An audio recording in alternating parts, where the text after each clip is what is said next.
Welcome to this Old Firm special on plzsoccer.com. I'm Peter Martin. Alex McLeish and Martin O'Neill are with me here in the studio ahead of that big derby between Rangers and Celtic on the 30th of December.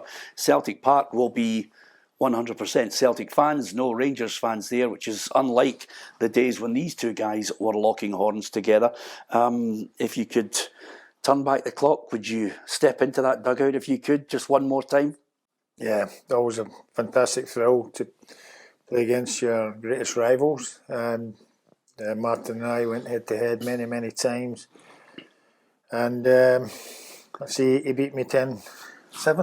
Yeah, I was just going to look at the record between the two of you head to head and ask you this question, Martin. When you see you had 10 wins, 3 draws, 7 losses, and you had a 50% win rate, and then Alec has 7 wins, 3 draws, 10 losses, 35%, and only 3 of the 20 meetings were decided by more than 1 goal. And I ask you this question, Martin O'Neill, did you enjoy those fixtures?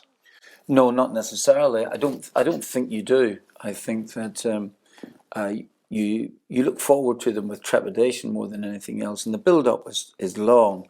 From you finishing the previous week's games, then you start on the Monday, and it goes right through to the week. So you feel as if, and the pressure starts to build up with you, and you feel as if, well, okay, if you're just dealing with it yourself, you don't mind so much. But it's the fans' expectation. It's all of those things, and it's the Old Firm game. Is it still called the Old Firm? Yeah, they still have we do, but they still have a fight about it. Okay, anyway, Celtic and Rangers, one of the most iconic games played in world football. So, there was. I think if you've won the game at the end, there's more relief than anything else. I feel. Correct, Martin. More relief, absolutely.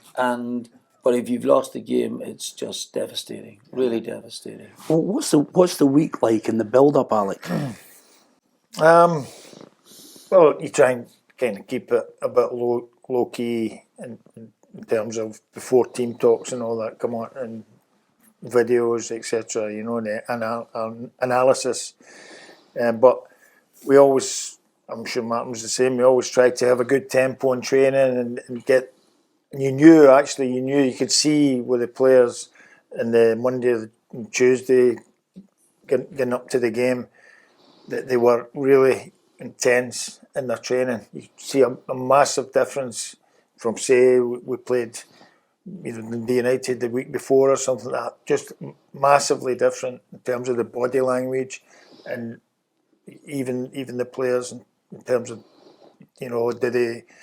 they didn't have much to say in that week, whereas they would be more bubbly in the other games. They knew what they were going into. Yeah. Here's an interesting thing. Did you, injuries apart, did you have in your mind always, it's got to be the strongest 11, or was there a situation where somebody in that week in the build-up could play their way into your thoughts? That's a good point. I probably don't really remember, but I think that well, listen, you want to go in with your strongest side, don't you, for a start? Somebody might, as you said, pick up an injury from during the course of the week, but you'll go in with as strong a side as possible, regardless of whether you've got a European game either side of it or whatever the case may be. The game was so important. What about you? Did you have that same feeling, this has got to be my strongest 11? Obviously, I might have lost a player here and there who's got an injury. Yeah, and especially if you lost the last one, or you would make sure absolutely you did the best team possible. If there's obviously a major player who's got an injury, then you're looking for the replacement to play to the highest level possible.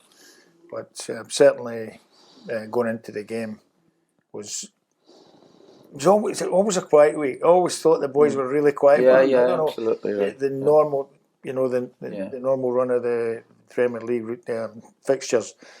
This game was the be all and end all. Yeah. And you mentioned in your introduction there about no away fans allowed into the stadium, and I'm sure Alex and I feel the same about this year. There's something lost about the fixture. I hate that, Martin. There's something lost about the fixture. Again, when I went to Ibrox, I've and to know that we're going to have about 5,000 or 6,000 Celtic fans there, you took some sort of consolation in that. You feel as if you weren't alone, you know. Yeah. Really did. And I'm sure Alex felt exactly the same when he stepped out at Celtic Park, looked down to his right and saw the fans there and thinks, oh, wait a minute, hold on. I'm not facing this on my own, as it were, you know. So I feel as if the fixture has lost something. And I have had, in the last season, I've had some friends come to the game of matches and say, oh, it's a fantastic atmosphere, really great, but they've not seen the away fans. I said, but you want to have seen it when at Celtic Park, when the Rangers fans are there, and vice versa. So it has lost a little bit of something from the fixture. And from a managerial viewpoint, going to Ibrox, you felt, honestly, at least if you've got somebody with you there to help you along, even though you actually genuinely know that you're probably on your own. Yeah. So no Rangers fans this weekend? No Rangers fans. And the point here, which I think Martin put across so succinctly there, is quite simply that the fixture, while it may not be one of the greatest derbies in the world technically at times, certainly you can get the excitement, but the real attraction of it was the history, and it was that feeling. Certainly when we were sitting in the press box, there was that sense of there's 7,000 Rangers fans, there's 7,000 Celtic fans in an away game, and you got the cackle of it. 5 minutes before the two teams come out, you guys probably wouldn't have been privy to this, but 5 to 6 minutes before every Old Firm game I've ever covered, it's almost as if that Spinal Tap moment where he turns it up to 11 and the place just goes bananas. And the noise was unbelievable, and they are going at each other, albeit sometimes the poison doesn't sit well with me, but there were times when the atmosphere was unbelievable. I think it should change, do you? Obviously, honestly, I was at the first game of the season. Rangers played Celtic, and when Celtic scored, it was almost like we were in a time warp. Yeah. Everything went really quiet, you know, and no Celtic fans cheering. Rangers fans stunned. And I'm saying, was it a goal if they gave it, or you know? Yeah, that's true. Time stopped. It's almost Time to change, though, isn't it? Go back to what. Come on, get the fans back. Yeah, absolutely. It just takes someone with a bit of leadership in there to get both of them round the table to make it special again. Of course, listen, there have been some special games down through the years that you two guys have locked horns. I picked one for you, Alec, which is Rangers 3, Celtic 2, and this one from 2002. Rangers win it by 3-2. Here's your team. Talk me through it and the qualities that you had at your disposal. Yeah, great players that I inherited from Dick Advocat, and when Ross was in at the back as a young rookie at the time, and Maurice Ross, and you know he did definitely great potential, and he played a great game that night. I always remember that. I'm sure it was the time when Michael Mols was. We were a bit unsure whether it was Michael Mols who was going to stay at the club because of his injury. Yeah. He was competing with Billy Dodds at the time as well, and Michael played him in a game against Dumbarton reserves, and I saw how much he cared. He was chasing people way back to his own penalty box, and I thought he really cares. And I got Mikey back, and he performed brilliantly that night. The famous Mols turn, you know, where he turned the defender and scored one of his great goals, Martin. And you know, brilliant game that night. But for me, it was all about this guy coming to life again. Yeah. What did you make of that team, Martin? Oh, the Rangers side? Yeah. Well, the Rangers side of both of Dick's team and Alex's team, really, really strong. Really strong. I know it's just easy to say that you respected the team, you respected the football club, you respected the teams, and you respected the managers, and you knew it was going to be difficult. You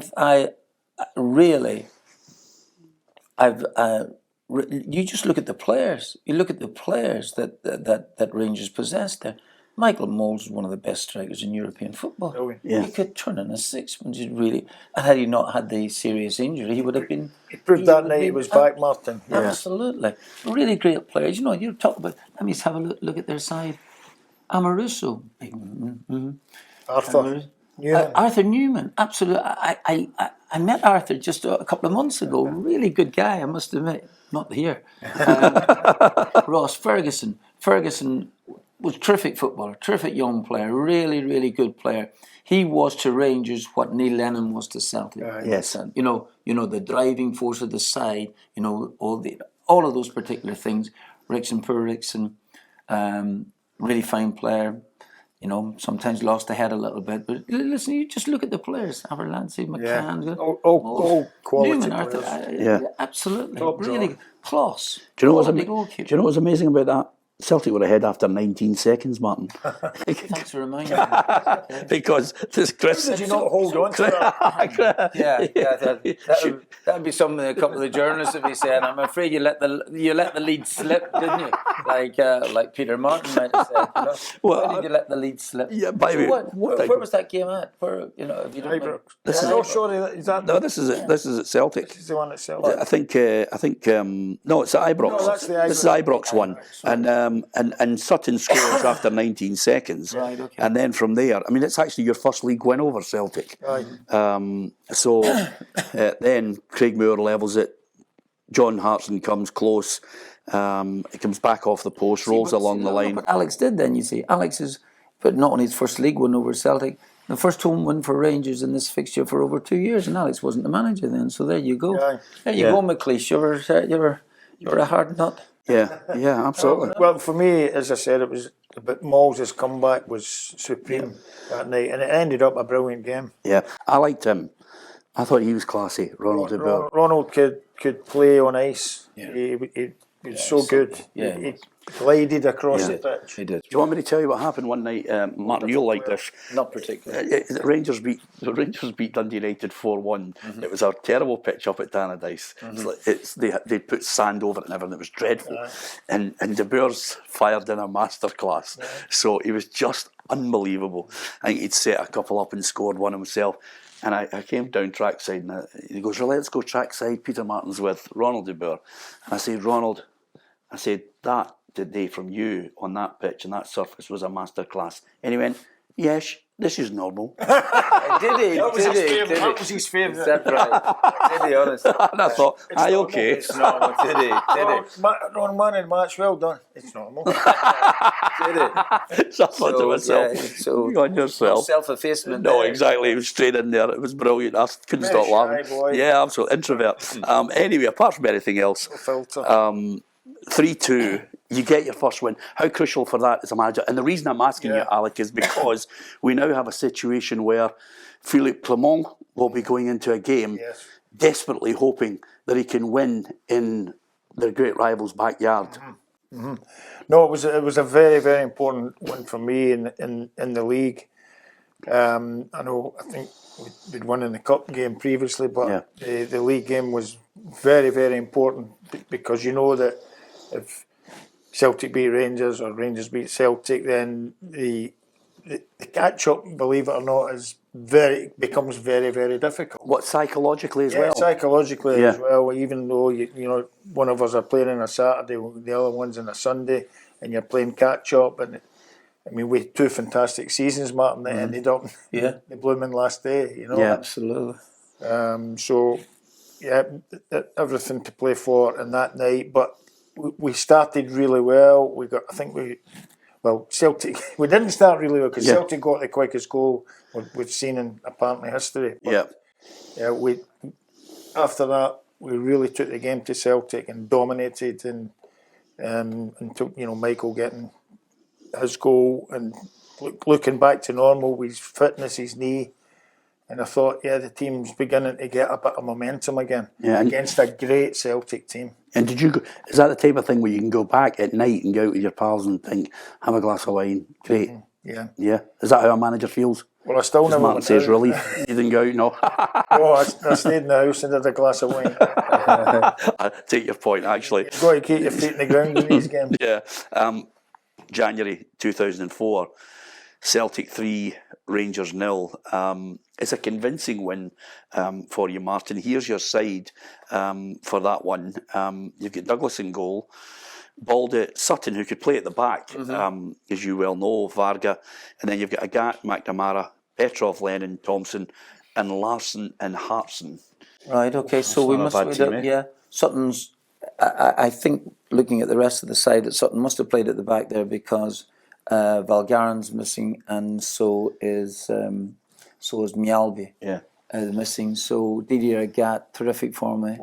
McNamara, underrated, sometimes underrated by me at the time. McNamara's a really good player.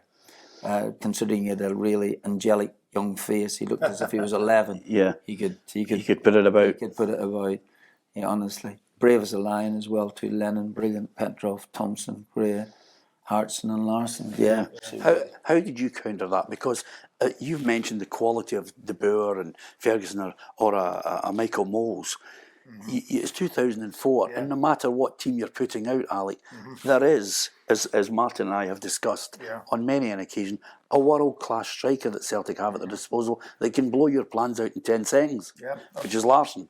Absolutely. What we tried to do, I mean, we had a really bad run against Celtic round about this era, you know, when Martin's team obviously beat us 3-0 that night. But I think we had I don't know, 5 or 6 in a row where we didn't win.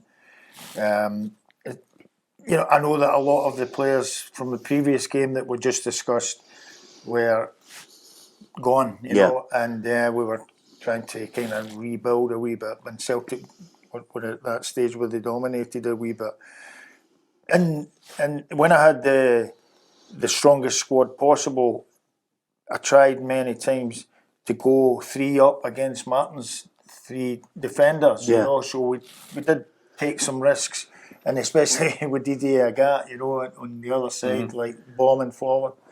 And it kind of, you know, worked for us in one or two of the games. In this game, I think Celtic just had, you know, not the edge, but they battered us because I think we had a lot of players just coming into the team. Bob Malcolm coming in, and Arteta. Look at that Rangers side, Alec. Arteta was a young guy. He never had all the answers at that time, and you know we were playing him in a forward position where his Arsenal days, his Everton days, he played as number 6, but we had a number 6, Barry Ferguson. He couldn't play at that particular position. But in this one, we just didn't have the real drive, you know. Or it's a weaker side than the 2002. You know, no disrespect to the players, but it is. You know, let's not say the players are not great players, but they weren't as at the level of the players in the previous game. Yeah, absolutely. And of course, you know, Larrson, as you mentioned on several occasions, he wasn't just a scorer. He could create as well. He wasn't a selfish. He was selfish at times, but he was, you know, he was a good judger of when he wanted to provide as well, Henrik. Oh, yeah, absolutely. He was just a terrific footballer. He could score goals. He could set goals up. Brave as a lion as well, too, considering, you know, he was thinnish. You wouldn't say that he was incredibly bulky. Yeah. Far from it. He wasn't a John Hartson in that sense. But, brilliant player. You felt as if you had a chance of winning football matches when Henrik was in your team. We had a very strong side, and I agree with Alex there, just looking at that might be a less strong Rangers side than the one that they won. Yeah. But, you know, these are the things Alex mentioned about sometimes they'd like to play 3 up against us, and that's true. And believe it or not, a couple of times being successful in it forced us sometimes to go into a back 4, believe it or not. And there one particular occasion when we went into a back 4, and we ended up winning the game. And it was interesting, and the journalists were all saying, see, they've gone into a back 4 and they finally won the game.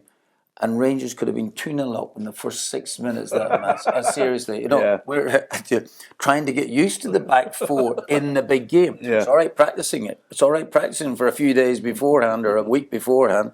But at the end of the day, going into the cauldron of that there, and we won the game, Alex. Honestly, and John Robertson reminds me of this here, and he said, Rangers missed 2 sitters in the first 6 or 7 minutes. What a different story that'd be.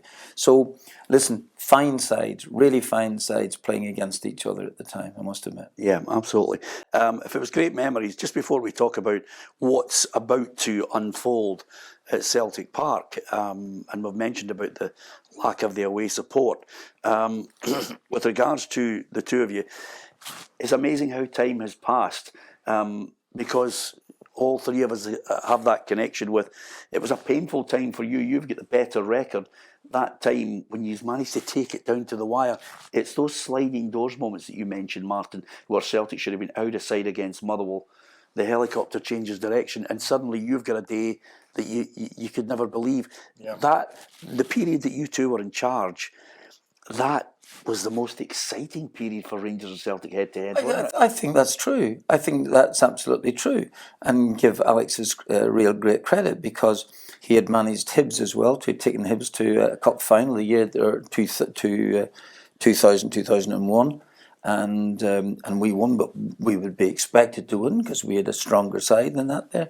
And then he comes and starts to ruin my domination. Honestly, great times. I honestly think that the sides were really packed with really quality players, absolutely quality players all over the pitch, and big games.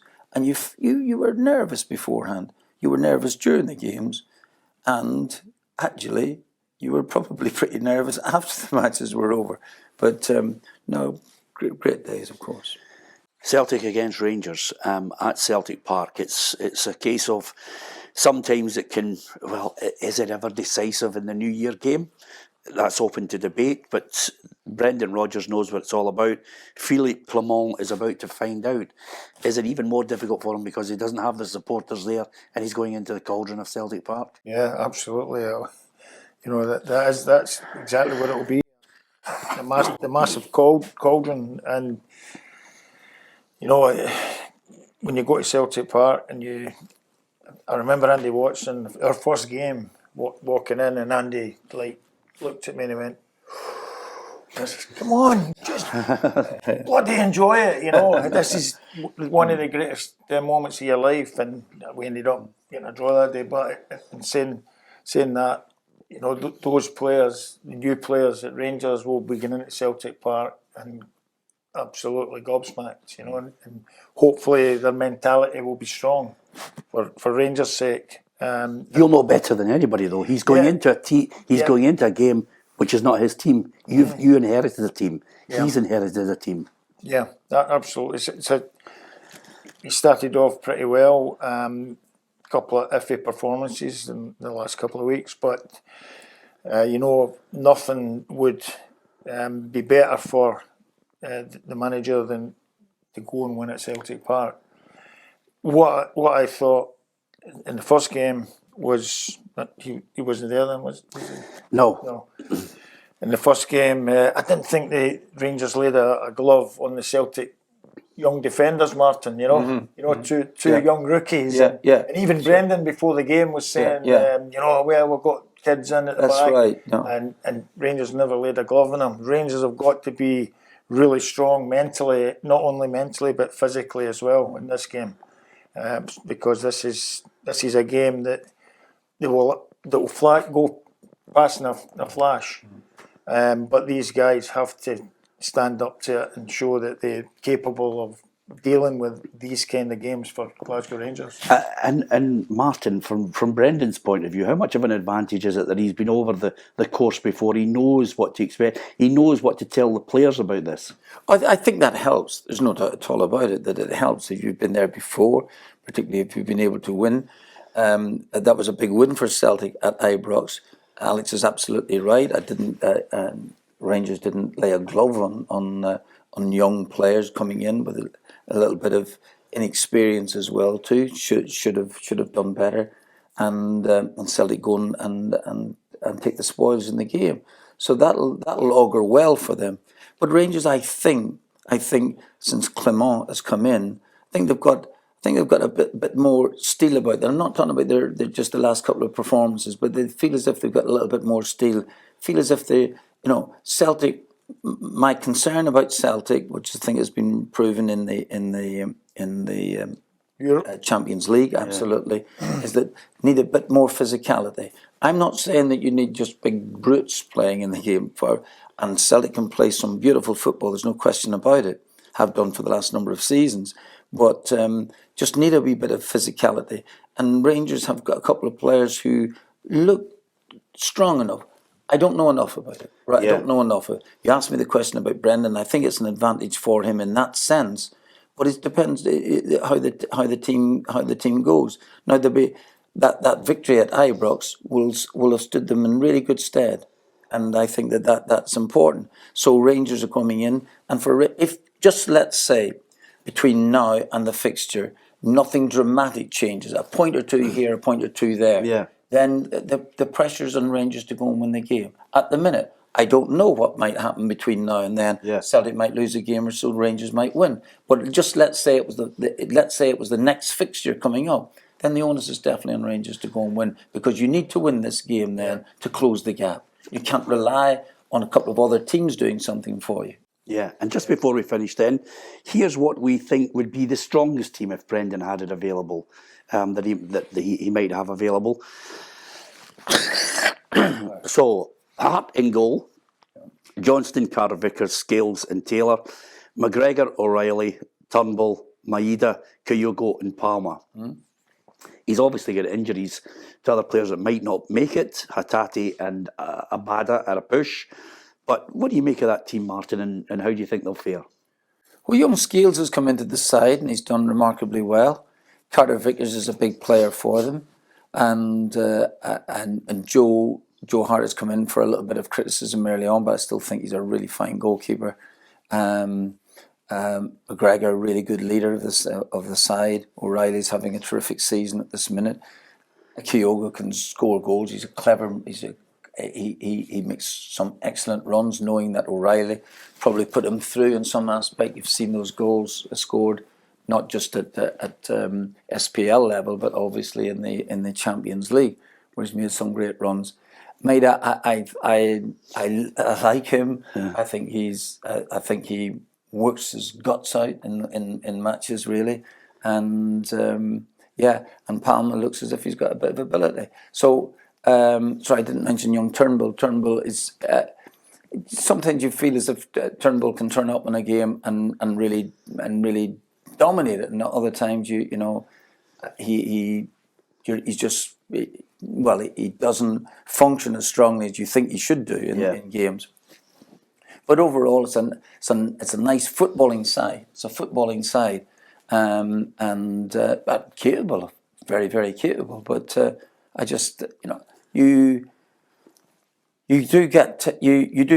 get concerned, and maybe I'm making judgments now on the Champions League. Maybe I should just focus on the SPL just at this minute. And Celtic, you feel as if even under pressure, you feel as if they can conjure something, they can get a goal from it.